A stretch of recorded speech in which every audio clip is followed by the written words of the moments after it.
আপনি লাইফে সফল হতে চান, আপনি জীবনে অনেক কিছু করতে চান, অনেক বড় হতে চান। আমি আপনাকে একটি পরামর্শ দিব, যে পরামর্শ যদি আপনি শুনতে পারেন বা এই পরামর্শ অনুযায়ী যদি আপনি কাজ করতে পারেন, তাহলে আমি মনে করি যে পৃথিবীর পৃথিবীর মধ্যে কোনো কিছু আপনার জন্য বাধা হতে পারবে না। অ্যান্ড আপনি যদি নিজে বাধা হয়ে যান আপনার নিজের জন্য, তারপরও পারবেন না। খুবই অদ্ভুত একটা বিষয়, তাই না?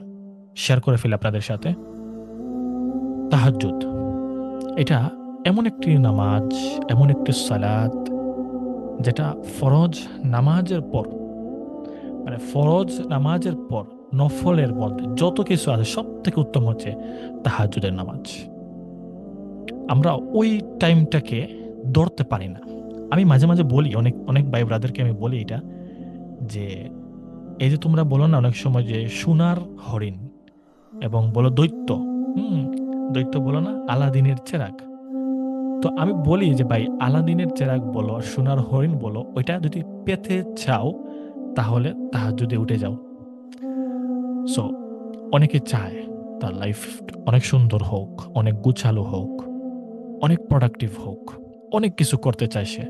তার জন্য হচ্ছে মোস্ট ইম্পর্টেন্ট, হ্যাঁ, মাস্ট ইম্পর্টেন্ট হচ্ছে তার জন্য তাহাজ্জুদ, কিয়ামুল লাইল। এবং এটা এত গুরুত্বপূর্ণ, আমি আসলে কোরআন হাদিস থেকে তোমাদেরকে বলতে পারতাম রেফারেন্স নিয়ে নিয়ে।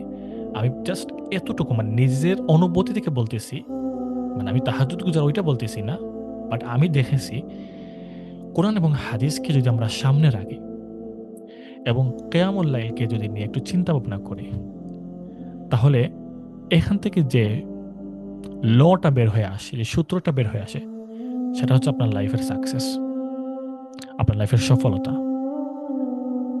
কেউ ভালো আলিম হতে চায়, তাকে তাহাজ্জুদ পড়তে হবে। কে ভালো ব্যবসায়ী হতে চায়, তাকেও তাহাজ্জুদ কন্টিনিউ করতে হবে। কেউ অন্যদের থেকে একটু আলাদা মানে হতে চায়, তাকে তাহাজ্জুদ পড়তে হবে। কেউ মানে একটু বেশি স্মার্ট হতে চায়, একটু বেশি সবার থেকে আলাদা থাকতে চায়, তাকেও তাহাজ্জুদ পড়তে হবে। তাহলে আমি আলাদা করে কেন বলতেছি? এখন যদি আমি বলি যে সব কিছু হতে চায়, যার লাইফের সব কিছু হতে চায়, সেজন্য তাহাজ্জুদ পড়ে, তার মানে এটা কি যে আমি ফজর জোহর আসর মাগরিব সেটা পড়বো না? না, ওইটা ভুল। ওইটা তো আপনি অবশ্যই পড়বেন, ওইটা তো ফরজ। ওটা তো আত্মপয়সা করে ভাই পড়তে হবে ওইটা। ওই ফরজ ঠিকঠাক করে আপনি আদায় করবেন, লাইফ অন্যদিকে চলে যাবে ভাই। আপনি শুধু 5 ওয়াক্ত নামাজ পড়েন ঠিকঠাক করে, বেশি কিছু লাগবে না।